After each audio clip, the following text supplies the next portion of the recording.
Hello and welcome to the first podcast of Sweat and Iron. I'm Graham, your host, and I have a special interview lined up for you. Today I'm going to be interviewing a special friend of mine who I've known for a couple of years, and we'll be discussing personal training, why you might want to be a personal trainer, why you might want to get a personal trainer, and discussing that overall feeling of anxiety in regards to, I want to go to the gym, I need to lose weight, I need to work out. But you know what? I'm afraid everybody's going to be looking at me funny. I'm afraid everybody's going to be judging me. I don't know what I'm doing. Because let's face it, we've all been there. And it's a rough start. So stay tuned, give this podcast a listen, and enjoy the show.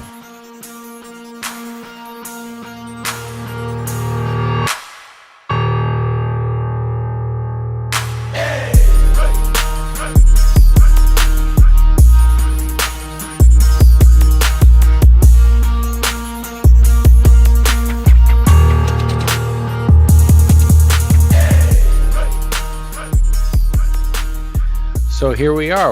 Our podcast here is called Sweat and Iron. And I have with me here Matt Hoeft. As people see, his name is Hoeft, and people always screw it up and say Heft. Or what's another one? Hoeft. All the above.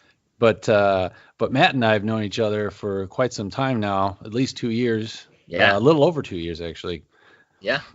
Let's see. So we met at Anytime Fitness. It's true.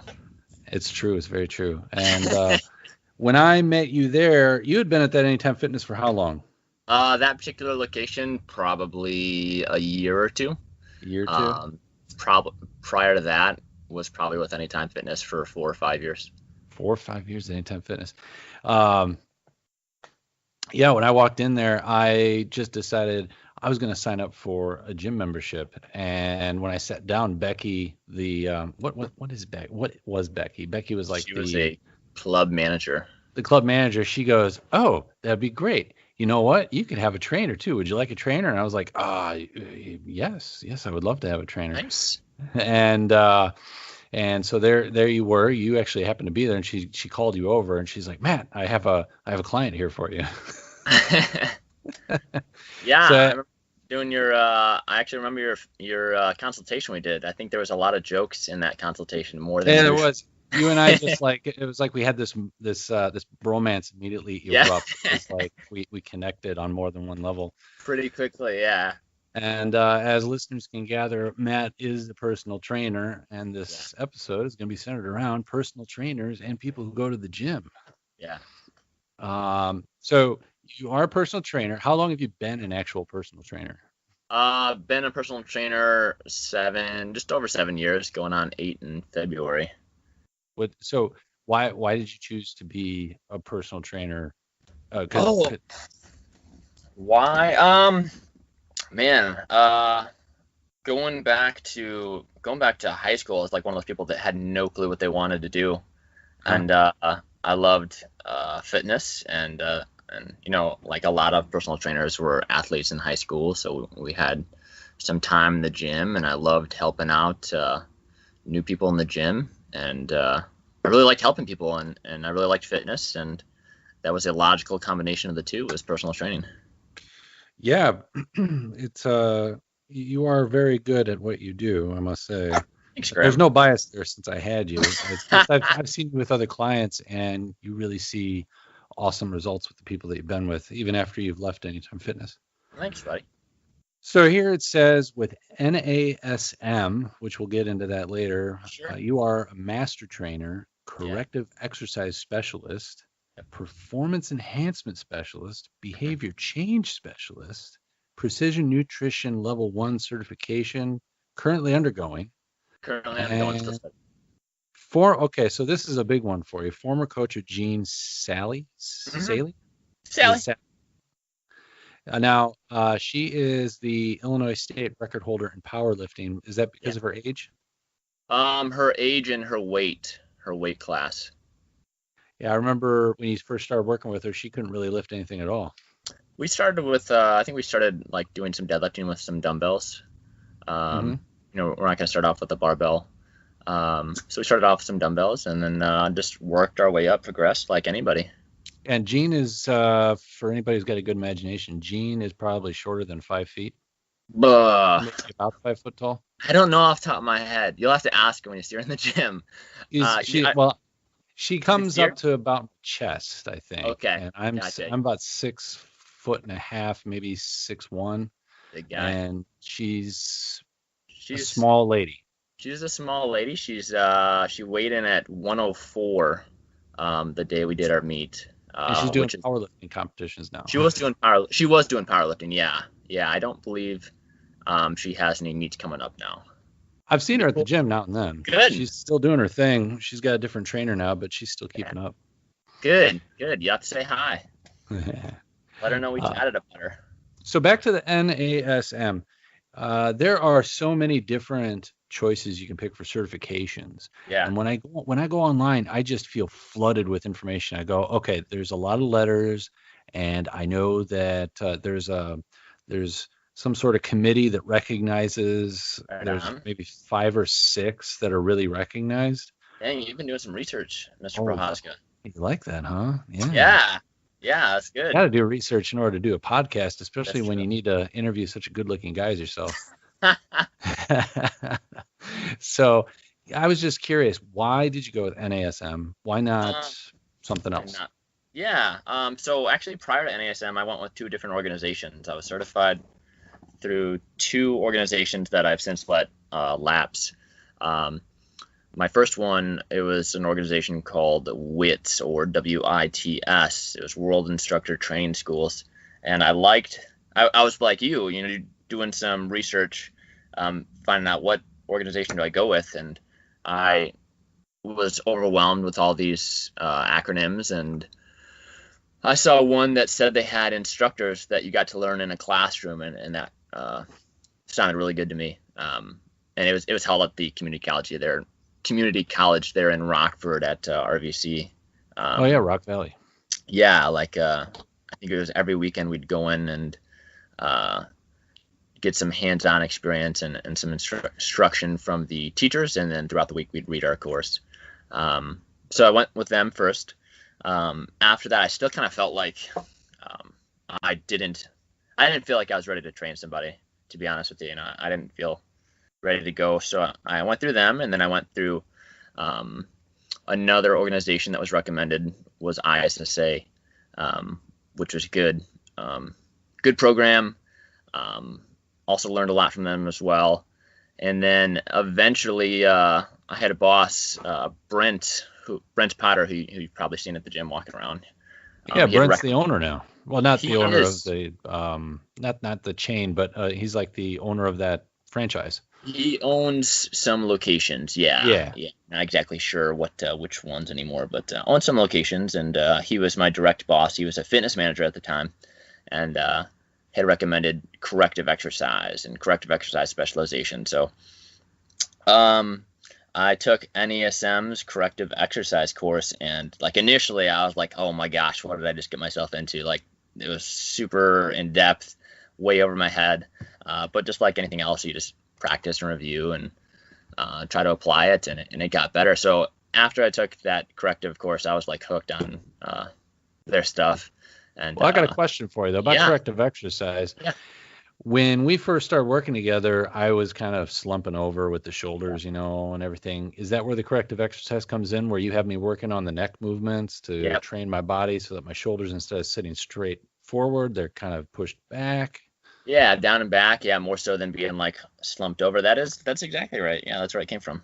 And then you'd have me use the resistant bands against my my head while I was facing the wall, pushing away. Retraction. Yeah, retraction. Yeah. You got it. Yeah. I don't remember. I don't remember exactly off the top of my head doing. What's that? Well, also for ankle stability, for when you're doing squats and whatnot, so your ankles aren't slanting inward when you're squatting. And yeah, all the above came. I remember all that stuff. I also remember thinking it was a pain. I was like, why is this man doing this to me? Does this hate me? I know it's a pain, but it's helpful, man. It's helpful. It'll help you move better. It'll actually help you be stronger too. So yeah. Yeah, it's so that's where I got into NASM was through their corrective stuff, and then this continued from there. I liked their material. Um, yeah, that's why I went Okay. with NASM. Yeah. So knowing that there's a lot of certifications out there, Hmm. well, one thing that I read online is that you got to be careful about what you sign up for, making sure that it's really something legitimate. It's not somebody you're just throwing your money at. Yeah. Um, and for you, was there one particular thing that you looked for that you said, I know that this is legit, I'm definitely going for it? Or was it by Um, you asked people and they said I would go for this? it was more so through asking around because like as you've probably seen, like NCCA uh is a little stamp that you'll see on a lot of them that makes it nationally accredited, and some gyms will only allow you to have nationally accredited certifications. But I didn't know that going into it, like looking for certifications. Like that first one I took wasn't nationally accredited, which was also why I needed to take another certification after that. So yeah, looking for that little NCCA accreditation Mhm. is a big one. But also, I mean, there's so many out there, and a lot of them will be teaching similar principles, but they might also have different models on training. So, um, asking asking trainers for their opinions, and then also asking these organizations for what separates you from such and such organization. What are you guys all about? What's the difference? Okay, that's good to Yeah, I know. think that could be really helpful. Yeah. Um, no, you might not know a lot about this because I don't think Illinois has anything to worry about for the time being, but I know that places such as Washington, D.C., and places out west are trying to get more regulations on personal Yeah. training. Um, Not that you would need to know about that, but what would your take be on such a thing if, you know, as far as you would need a license in order to be a practicing personal trainer rather than I just have a certification. I Sure. mean, not only would that mean a license that you'd have to pay, well, right now your certification you have to renew how often?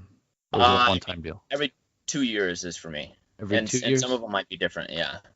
Okay. And you pay the organization that certifies you and not the government. Correct. Yep. Yep. Most of them are for-profit organizations. So if the government were to pass legislation where you would require a license, that means that you'd have to pay whatever state you're working in, which Yep. would also, from what I read, would also require organizations to have to pay you more per Okay. se. More Yeah. license that well, that's the theory anyways. And then there's the scare of, well, if they're gonna have to pay the trainers more, that means they're gonna raise the rates more. Right. Right. And then I've seen a little bit about this, and like I know I've mentioned to you briefly. It's not something I have too much knowledge on, but correct me if I'm wrong. I think that in doing so, was it also potential that insurance companies could then pay for personal training? It didn't touch too much on that, but I Okay. would assume so. If you're getting a licensed practitioner Yeah. and it is oriented around physical health, I believe Hmm. insurance companies could probably get involved in that if they wanted to. Yeah. I mean, that would help a lot of people out. There maybe there's some cons to that I'm not thinking about that I just haven't looked into deeply enough yet. Maybe there are Oh, some that we can't think of, but that would be really neat though. If that yeah, were the case, that would be phenomenal for some people. It'd be like covering physical therapy, you know. Maybe it yes, could be absolutely, 6 to 12 sessions with a personal trainer during the year or something like that.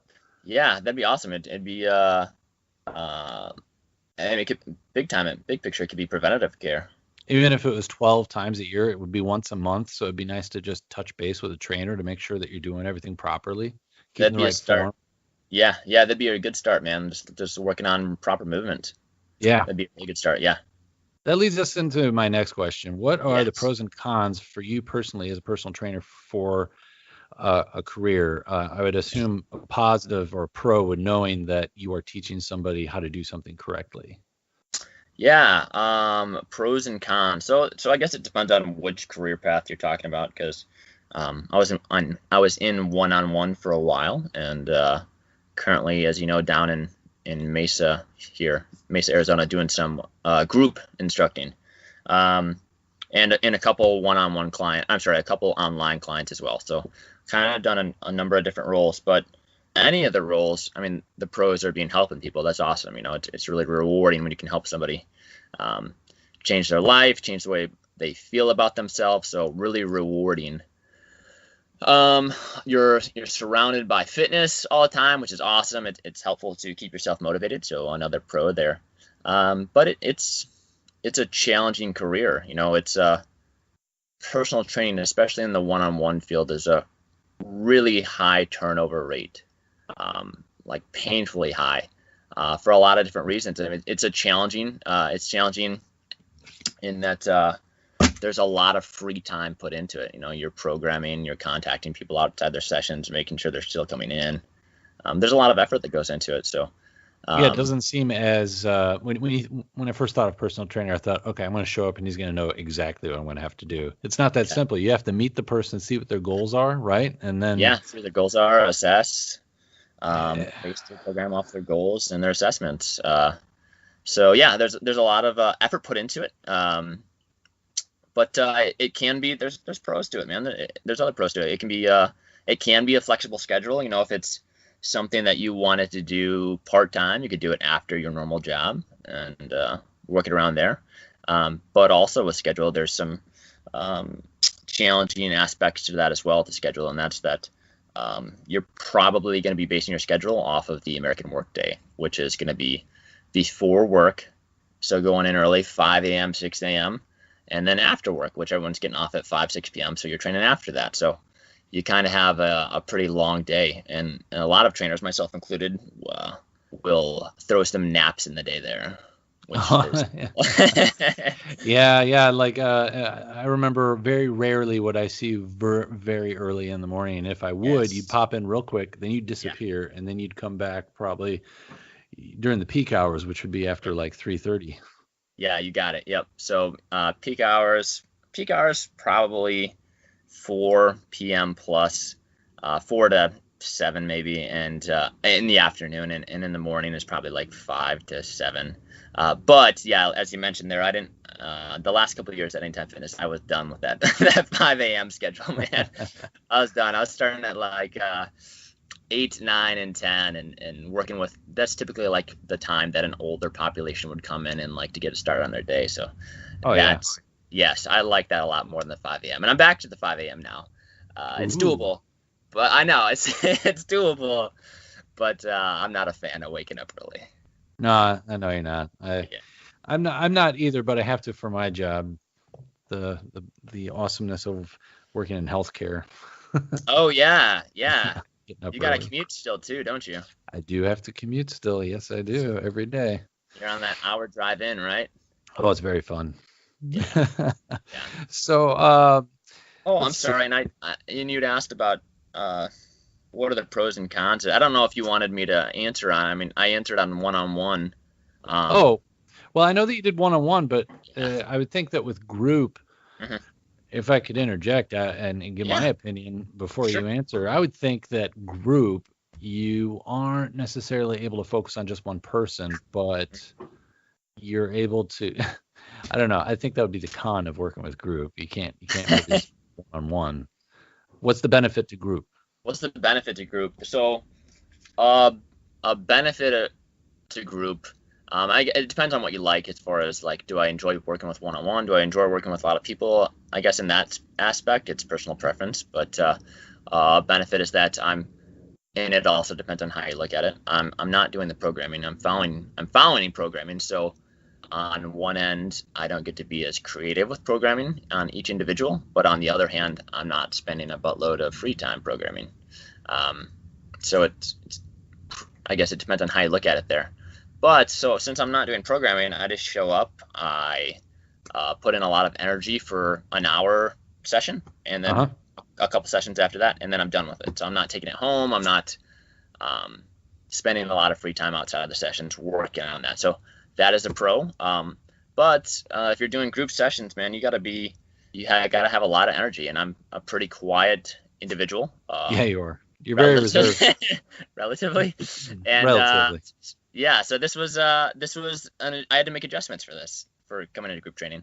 This big group, back at anytime we had a few people in groups, and that was kind of my first introduction to it. And then I came down here in Arizona, and they had some good coaching for me to make some adjustments on being louder and addressing the whole group and bringing a lot of energy to the session. So it's different. It is different than one-on-one. Would the group training include, would that be more of a boot camp thing, or would that be burn? Are we talking? Yeah. So at my particular gym, it's called Body Envy Fitness. Little plug there. Sure. One side we got all females. It's more of a boot camp style class. There might be 15 to 30 to sometimes more than that ladies at once. Wow. And then on the other, it's a good turnout. And then on the other side is a strength class. It's co-ed, guys and gals, and might have, I don't know, sometimes it'll be a small intimate class depending on the time of the day. It might have 5 people. Sometimes we might have upwards of 15 to maybe 20 sometimes on that side. That's quite a bit. Wow, yeah. And compared to Anytime Fitness, where you might have 3, maybe 2, maybe 5 max. Yeah, our particular location was pretty. It was not a massive amount of group or individuals in a group session, so it was kind of small. So there was adjustments to be made to coming into this bigger group setting. Going back to being a personal trainer, if I was somebody coming in and I was signing up, let's say I'm doing it all over again, and I was thinking to myself, why would I need a personal trainer? Mm-hmm. Without trying to do a plug on your business or anything, what's a straight up answer for why somebody would want a personal trainer? And would you recommend a personal trainer to just beginners? Would it be somebody who, the novice would use, or even someone who's been going to the gym for a long time? Who would benefit the most from it, and who would you recommend it for? I think, and it's not just it's not just my thoughts. It is just my thoughts. Your thoughts are very welcome. Everybody can benefit from personal training, man. And I guess starting with basic, the beginner, at least getting some basic structure on form and structure on like programming and like what to work out and when. At least getting some structure. Seriously, man. How many times have I don't remember your past, but the general population, in general, how many times have they tried to come in and do it themselves? And it's often a lot. It's been, come in, try it out for a month, and then you never see them again. And then they'll try it a few years later when they get some motivation, and it's just a vicious cycle. So trying something different, not just doing the same. I'm going to try this out again, getting some instruction, getting some accountability. That's huge for somebody. Yeah, I can see that, because you do see, being a regular person, I work out now, which you'll be amazed about this. I work out 5 days a week now, compared to what was I doing, 3 or something like that. So I do 5 days a week now. Sometimes I even fit in a 6th day just for cardio. Isn't it? I am a beast. And but I'll be in there and I know the regulars now. I don't talk to anybody really because I'm there to work out, but I'll see people and I'll recognize that they're regulars, and I'll also recognize if somebody's brand new. And if I don't, usually it's the brand new people that I'll say to myself, they're trying out for a month. And most of the time I don't see them after that. Yeah, it's unfortunate, man. It is unfortunate. And I think, to your point, if you did get a personal trainer, not only does that lock you in on sticking around, it gives you motivation for, I'm paying for something, I should use it. Yes, I hope so.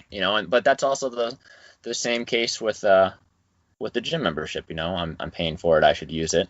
So hopefully, true. But if they're signing up for $1, like Anytime Fitness does, like what, 3-4 times a year, something like that, they sometimes do.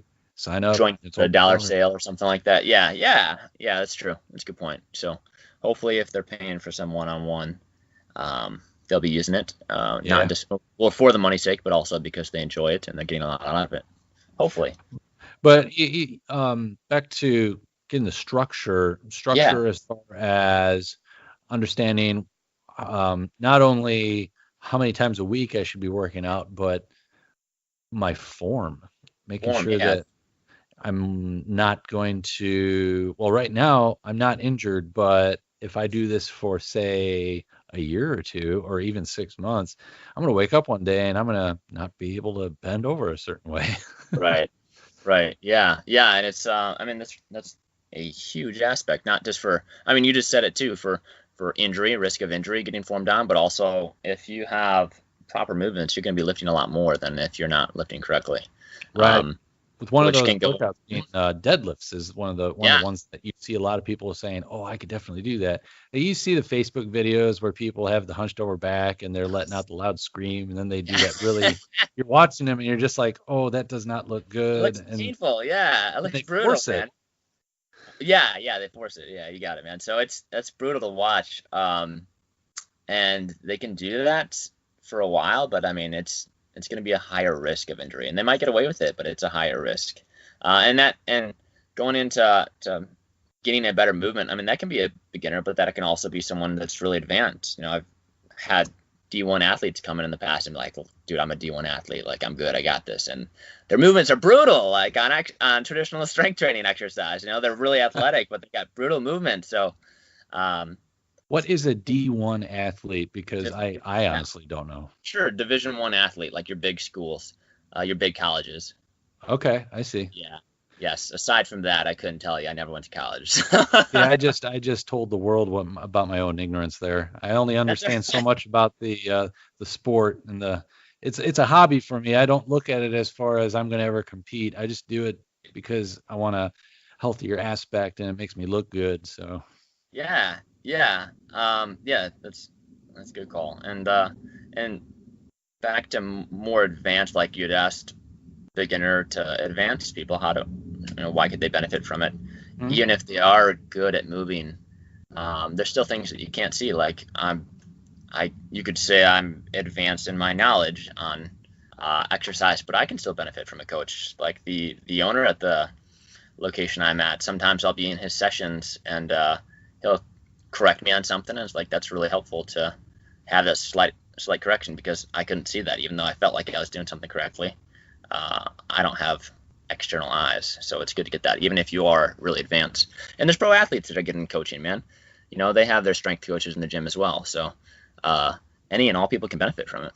could be one of those things where you're just doing things over many years and somebody looks at you and they say, "Hey, did you realize that you're kind of doing a little bit of a jerk in that one movement there and it should be more of a fluid motion?" And you're thinking to yourself, "No, that's not true." And they record you and you're like, "Oh crap, that's true."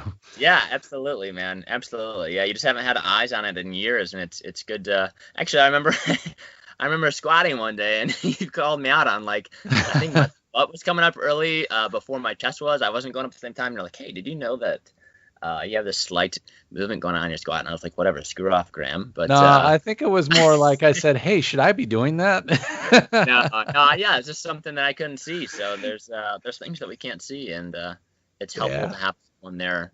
A good Well, coach a lot of what I did, because you were my trainer, I Yeah. based what you did on what I should be doing. So when I see you doing things, I'm like, I Sure. got it. I was secretly deep down going, I have to be better than Matt. But then I knew deep down that I really couldn't be because you're the master. Yeah, whatever. Oh man. So we So are. my question is this: is this podcast number 1? You're my first interview. I don't know when I'm going to actually be posting this. I might be posting this as episode 1. Yeah. So it might be episode 1. I think you should post it down the road a ways, and here's why: because typically, as we've seen, as you've probably seen, listen to podcasts. You listen to podcasts, don't you? Oh, all the time. So you know what they say? Like 20 episodes in, they're like, "Man, I can't believe how bad my first podcasts were. Like my first few podcasts." So in that aspect, I'm really honored to be your first guest, but I'm also offended that 20 episodes from now, you're going to be like, "I can't believe how poor my first few podcasts were." That interview with Matt was so. It was just they were just brutal in the beginning. So thank you for having me, but I'm really offended about what you're going to say in 20 episodes or so. Hey, you know what? I was actually hoping that down the line I could interview you some more. Yeah, we could do that. We can both look back and laugh at our first podcast. Yeah, because who knows? Maybe you might actually get a better microphone or something. That's true. I'll see what I can do. What sort of message would you want to send to people who have been on the fence about, I want to do personal training, but Yeah. I don't know if I want to. You mean like for somebody who wants to be a personal trainer, or somebody who wants to be a client? If I wanted to be a personal trainer, but I haven't pulled the trigger on it yet, say to that person. It's really, really worth it if you can get into it. But like I said earlier, so the fitness industry is just an embarrassingly high amount of turnover, right? Super high turnover. People come in, and sometimes it's really good trainers that come in and they turn over, unfortunately. Like, they have a lot of potential, and they end up leaving the industry, unfortunately. So my advice would be for them that are on the fence about it, find a gym that's willing to work with you and teach you how to become successful. I mean, if someone's got a huge amount of experience and strength and they want to go on their own and not do a gym, okay. But if you're new to it and you think you could utilize some help, find a gym that's willing to work with you. And if there's a gym and you have an interview and they're kind of expecting you to know everything right from scratch, that's not the gym for you to work at. There are gyms out there that are willing to help you. So find a gym in general that's willing to work with you, and find mentors, man. Find lots of mentors. You know, I've had so many mentors throughout the years that I'm constantly begging, and I'm still bugging the crap out of all these people all the time. So there's people out there that are willing to help you. They might be at the gym you're going to work at. They might be online. Me too. If one of your listeners had some questions, I'd be happy to help them as well. Because I've had so much free help throughout the years from people, and I wouldn't be where I'm at if I didn't have that help. So, what would be the best way for somebody to reach out to you if they wanted to get in contact with you for personal training questions? Probably without putting my phone number on here, probably Facebook. Facebook, Matt Hoeft. Yeah, you got it, Matt Hoeft. Yeah, Hoeft. You can go to you are public. You are public on there, so it's not like you're hidden. Yeah. As far as wanting or being on the fence about hiring a trainer, man, I definitely recommend it. Just try it. It doesn't have to be super long term. Give it a try and see if it can help you out. It's if you've been doing it the same way on your own for a long time, and you're probably gonna get the same results. So at least try, coach, and see how it goes. Yeah, I got to say, giving it a try is worth it, because in my experience, what I did was weightlifting. I sort of did on my own in high school. It was like, okay, the football players are out. They're not using the gym. Great, I'm going to get in there. Okay. Yeah. You didn't want to be in there when the big guys are working out, because you'd be like, I can't lift that much. Because back then you were thinking to yourself, they're going to judge me, when in fact they're probably not. They're probably going to think, oh, he's lifting weight. He's trying to. You know, they might actually try to coach you, actually. But absolutely, and that's how it is in the gym now too. Being an adult, it's definitely that way. You know, people have that same feeling that you just described there of being that embarrassing feeling. Yeah, and the big individuals in the gym, you know, the big, muscly, scary people are often happy to see you there. They're happy to help you. Usually the nicest people, and they'll give you friendly advice on what to do and what not to do. When I was in college, I at Rock Valley, I took the weightlifting class. I can't remember the teacher's name. It doesn't matter, but I took the weightlifting class, and it was interesting. It was an introductory course. Then that made me think, oh, yeah, I know exactly what to do. So then when I came to your gym and Becky was saying I needed a trainer, I was thinking, I don't know. I think I know what to do. But then I started thinking about it, and I was thinking, I don't really want to hurt myself, so maybe I should. I signed up for the training, not for a long-term goal. I just wanted to get enough knowledge under my belt so I could get somewhere. And I always knew that there was going to be a trainer available to say, hey, can you spot me for a second to tell me if this looks funny? Yeah, and I remember training with you. I think we did a 3-month, if I remember correctly. I think we started working together for 3 months, and you were doing really well. And at the end of 3 months, you're like, I think I'm gonna go on my own. I was like, what? Like, you're doing awesome. Like keep working with you. And I think we did another 3 months after that, and I think that was it. We made it almost an entire year. Oh, was it that long? Okay. I think Okay, we now went I feel 9 or 10 months. Nine awesome. or 10 months. And they were some amazing months. It was a really good time. Yeah. Granted, a lot of our train sessions were us just talking and you telling me next set. Next set, I remember that. Yeah. And so I'd be telling jokes to Matt and telling him about my day, and he would his code for we need to get going is all right, Graham, next set. Next And I'd be set. like, oh, yep, okay, here we go. Next set. Because you got to get your rest periods. So my rest periods were let's talk. That'll work. That'll work, man. All right, Matt. I really appreciate you taking the time out of your day to Yeah. talk and being a part of this podcast. And I'm hoping that I can interview you down the road on some other Yes. topics. But for anyone who's interested in personal training, check it out. Anybody who wants to be a personal trainer, check it out. Read up on it, Nice. do your research. And if you have any questions, Matt here has said reach out to him. Yeah, please I'll do. put his information in whatever I can for this podcast. So, all right, Matt. Until I talk to you again. All right, buddy. I Later. will talk to you later. All right, everybody. Thanks for tuning in to Sweat and Iron. We will catch you later.